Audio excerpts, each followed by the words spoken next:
Her husband and his family forced the black wife out of the house. Then she inherited a fortune that. The night was cold, yet the house glowed with light.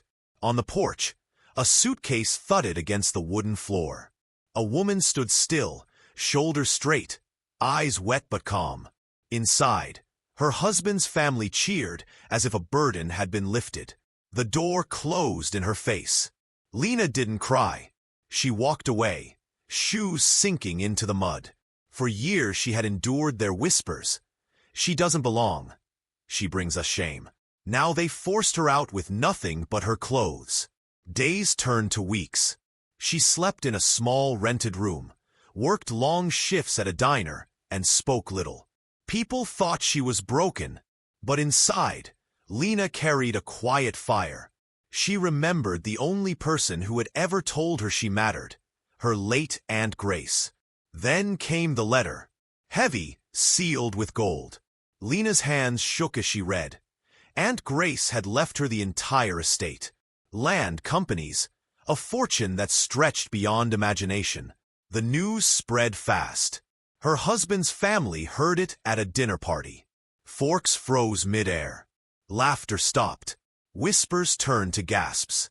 When Lena arrived at the courthouse to sign the inheritance papers, the family was already there, waiting. Their eyes darted, their voices low. For the first time, they looked small. The lawyer opened the will. Grace's voice lived in the words. "Everything I own goes to my niece, Lena Carter, because she is the only one who stood with dignity when the world gave her none." Silence fell.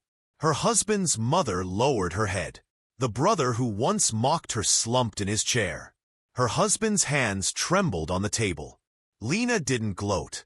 She didn't speak. She only lifted the pen, signed her name, and rose. The sound of that pen scratching on paper was louder than any words. Outside, she stepped into the sunlight. The same woman once thrown out with nothing now walked away with everything. A child nearby dropped a toy coin. Lena bent down, picked it up, and placed it back in the child's hand. A simple gesture, but it said everything. She knew the worth of giving. The door behind her stayed closed. The family remained inside, swallowed by their regret. Lena walked on, steady, free, untouchable.